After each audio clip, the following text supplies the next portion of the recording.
안녕하세요. 자, 오늘 마지막 원거리 보병에 대해서 시작하겠습니다. 자, 원거리 보병 켈트 돌격자부터 봅시다. 투창 원거리 보병은 4레벨 특성이 대부분 반격 데미지 증가하기 때문에 이제 거의 뭐 반격에 특화된 유닛으로 바뀌었다고 볼 수 있는데 그런 거 둘째치고서라도 원거리 보병도 굉장히 버프를 많이 받은 케이스라고 보시면 돼요. 원거리 보병의 버프가 뭐냐면은 다 좋아요. 다. 얘만 빼고 다 쓰임새가 좋다라고 볼 수가 있는데, 자, 요거 obstruction, 때릴 때마다 이제 상대방의 이제 돌격이랑 우회 데미지를 5%씩 감소시켜서 3번 감소시키는데, 마찬가지로 움직이지 말고 때리라는 거예요. 3번 때리려면은 움직이지 말고 3번 때리라는 건데, 그러니까 도시에 짱 박아 놓기에 딱 좋죠. 그런데 이제 사실 켈돌 자체는 기본적인 스탯이 뭐 버프를 줘도 좀 저열하긴 하죠. 187이면은 어휴 진짜 이걸 어디다 써. 아무튼 뭐 그래졌고, 그리고 궁병들은 이 첫 공격에 한해서 데미지 10% 증가가 있습니다.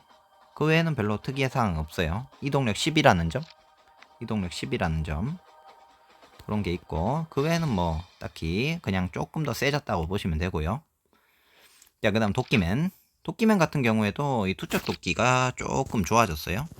투척 도끼가 보시면은 적들의 이제 방어도 무시하고요. 그리고 뭐 반격 데미지도 증가하고, 그리고 기병에 대한 데미지도 감소를 하고요. 아무튼 굉장히 좋아지긴 했어요.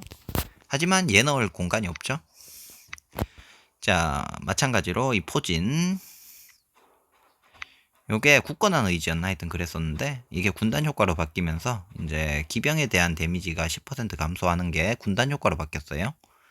그래서 뭐 기병 상대로는 괜찮지 않겠냐, 뭐 우회도 15%나 무시한다니 괜찮지 않겠냐 싶은데, 원거리 보병들이 근접 기병한테 2대 맞으면 사기가 나락을 가 있습니다, 사실.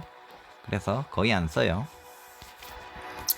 자, 그 다음 라벤나 같은 경우에는 이제 상대방의 데미지를 12포인트 감소. 요게 이제 2스택이 쌓이는데, 요게 은근히 쏠쏠하게 데미지가 들어갑니다. 그 외에는 이제 산 타는 거 요거 빼면 없어요. 자, 그 다음 이번 패치에 원거리 보병에서 이제 수혜를 받은 친구들이 요 뒤에 대부분 있거든요. 요 뒤에 대부분 있는데, 자, 장궁병은 여기서 히든 특성이 하나 생깁니다. 화염 장궁병 같은 경우에는 여기 없거든요. 여기 없는데, 여기도 분명 없잖아요. 근데 여기 보면은 히든 특성이 하나 생겨요. 화염 장궁병은. 자, 화염 장궁병이 있으면 장궁병은 안 쓰기 때문에 화염 장궁병만 보겠습니다. 자, 화염 장궁병 같은 경우에는 뭐 이런 거 있고 이런 건 필요 없고요. 요게 이제 요거랑 요게 굉장히 중요한데, 요 사수 스킬이 때릴 때마다 상대방의 이동력을 1포인트씩 감소시켜요.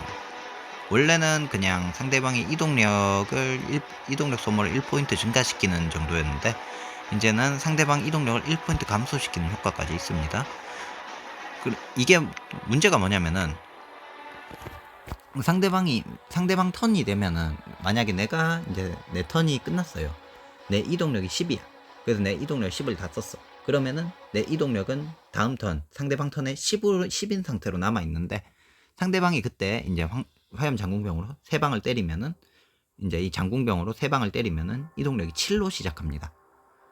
그러면은 이제는 뭐 한 3연타 4연타가 되니까 막 이동력을 막 6, 5 이렇게 깎을 수도 있는데, 맹점이 뭐냐면은, 3대 맞으면 에드워드나 이런 장궁병들이 3대 때리면은 상대방은 그냥 죽는다고 보시면 돼요. 그래서 굉장히 좀 애매한 스킬이다 라고 보시면 되겠습니다. 대신에 이거 파이어 에로우 요게 있는데, 요게 뭐냐면은, 첫 공격이 이제 바로 이제 불을 붙인다 뭐 이런 내용인데, 사실은 첫 공격에 불의 효과를 그대로 줍니다. 불의 효과는 적 군단 체력의 8%를 도트 데미지로 턴당 주는 건데, 요게 그냥 바로 들어간다고 보시면 되겠습니다. 그러니까 만약에 적 체력이 5만짜리가 있어요. 화염 장궁병에 한 대 툭 치면은 거의 5천 정도는 5천 가까이를 깔 수가 있다. 라는 게 되겠습니다. 굉장히 좋아졌죠. 그 외에는 뭐 공격력이 좀 모자라긴 한데 방어력이 늘어나긴 했고 뭐 그런 건 있어요. 자, 그 다음 제노바 석궁병. 제노바 석궁병도 굉장히 좋아진 케이스인데 얘는 좀 아까운 케이스죠. 제노바 석궁병은 요 효과가 군단 효과로 넘어가줬으면은 무조건 기용하는 건데 자기 방어력만 50이 증가하기 때문에 방어력 50 증가하면은 얘가 방어력이 180이 되는데 이러면은 해전에서 무적이죠. 거의 해전에서 겁나게 세집니다. 근데 군단 효과가 아니다 보니까 뭐 해전 좀 하다 보면 자기만 살아있어요. 이게 얼마나 해전에서 개사기인지 보고 싶으시면은 저쪽 비잔티움의 몰락 정복에서 이제 풀 페널티를 받고요. 그리고 아크코윤루를 때리다 보면은 나오는 흑해 쪽에 나오는 제노바 병력들 있죠. 거기 제노바 병력들이랑 싸워보시면 압니다. 딜교가 말이 안 돼요. 자, 그 다음 정복자. 정복자는 일단은 깡 스탯이 굉장히 높아요. 15렙인데 지금 이미 20렙 애들보다 높죠. 얘들보다 훨씬 높아요. 깡 스탯이 굉장히 높고 요 훈련 잘됨 요 구린 특성이 하나 있긴 하지만 요 3일 사격 요게 굉장히 괜찮다고 볼 수 있습니다. 이게 왜 괜찮냐면은 이동하고 세 방을 때리는 거는 힘들어요, 사실. 근데 이번에 이지테크에서 아예 원거리 보병은 도시에 짱 박혀서 반격을 위주로 써라 라는 게 그게 됐죠. 거의 오피셜급으로 됐기 때문에 도시에 앉아서 세 방 때리고 이제 다음 거 하나 더 때리고 4연타가 가능하게 되는 그런 괜찮은 특성입니다. 깡딜이 높기 때문에 괜찮아요. 자, 그 다음 이번 패치 최대 진짜 무조건 최대 수혜자 중 한 명. 자, 요거 신속한 무식갱인데 첫 공격에 한해서 이동력이 마이너스 3이 감소됩니다. 이것 때문에 샤를이나 뭐 이런 친구들이 보면은 공격을 하면은 이동력이 차요. 첫 공격에 한해서는 분명히 이동력이 4로 시작했는데 한 번에 치면 이동력이 6이 됩니다. 그런 이상한 일이 자꾸 생겨요. 항상 최대 데미지 스나이퍼, 항상 최대 데미지 발휘하고 뭐 이런 게 있는데 무조건 올리세요. 얘는 진짜 무조건 뚫으셔야 됩니다. 이거 뚫으면은 이제 궁병장들이 사람이 달라져요. 그냥 기관총 마냥 다 쏴갈기다 보니까 굉장히 셉니다. 데미지 자체도 굉장히 높고요. 꼭 키우시는 걸 추천드리고요. 용기병 같은 경우에는 이동력이 10이 있죠. 자, 그 다음 연노대대. 연노대대는 스킬이 좀 애매한 게 있었죠. 요 더블 데미지 연사 특성이 이게 20% 확률인가 그랬는데 문제가 뭐냐 이 연노가 어디 있더라? 요거 First Attack in 이거 아닌데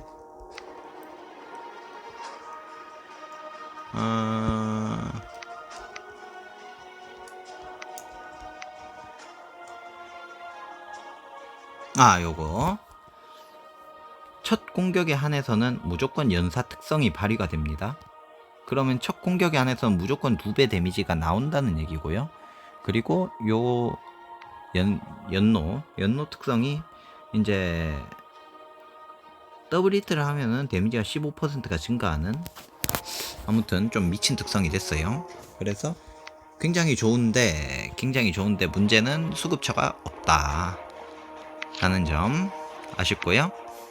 그리고 산을 탔으면 어땠을까 싶네요.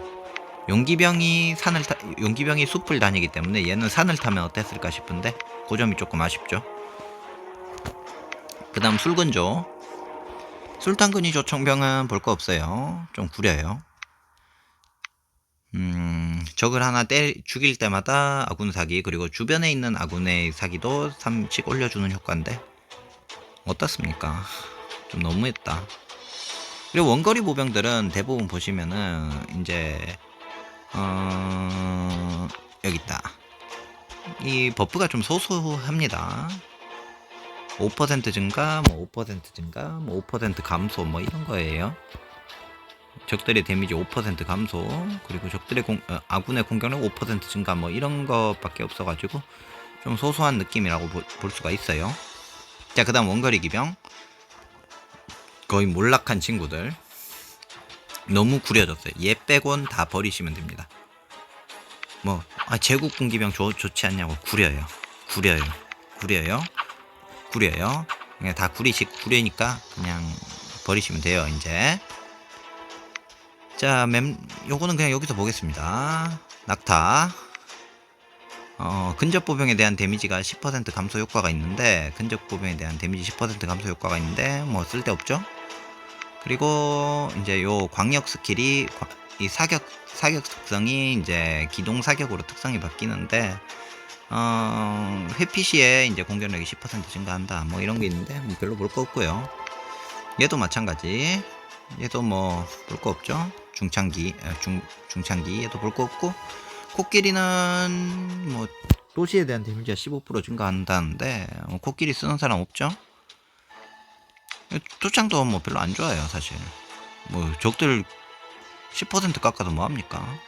자, 그 다음 맘루크는 이 신속한 사격, 이동력 1 증가하고 회피 시에 데미지 감면 10%가 있는데, 애초에 군기병은 안 맞는 게 포인트입니다. 안 맞는 게 포인트인데 데미지 감소는 좀 아니다, 그죠?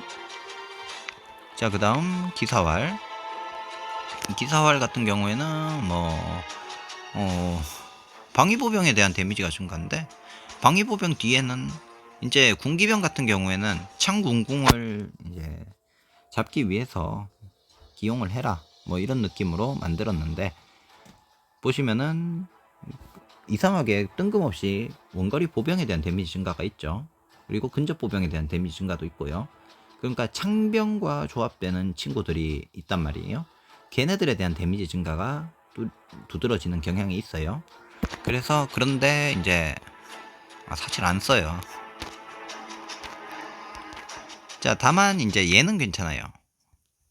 회피 시에 이동력이 플러스 2가 되는데, 이게 요런 애들이랑 스킬이 비슷하잖아요. 요런 애들이랑 스킬이 비슷한데, 차이가 뭐냐면은 얘는 내 턴에 내가 이제 턴을 했을 때 플러스 2도 받을 수 있지만은, 내가 두드려 맞는 턴 있잖아요. 상대방의 턴에도 회피가 뜨면은 그 이동력이 그대로 중첩이 돼서 시작을 합니다. 그렇기 때문에 이동력이 막 공병인데 막 14, 15 이렇게 시작을 하는 경우가 있어요. 거기다가 용기병까지 같이 쓰면은 6연타도 가능합니다. 진짜 돼요. 6연타도 가능해요. 쏘면은 막 이동력이 차. 그래가지고 얘는 굉장히 좋다라고 보실 수 있고요. 제국 군기병. 자, 상대방의 이제 회피 확률을 60% 감소시키는 효과가 있는데, 이제는 군기병들이 사실 군기병끼리 싸우는 일이 없을 거예요. 방위보병 까라고 만든 친구다 보니까 그건 의미가 없는 스킬이라고 이제 생각이 되거든요. 그래서 얘도 이제 나락을 갔다라고 보시면 되겠습니다. 끝.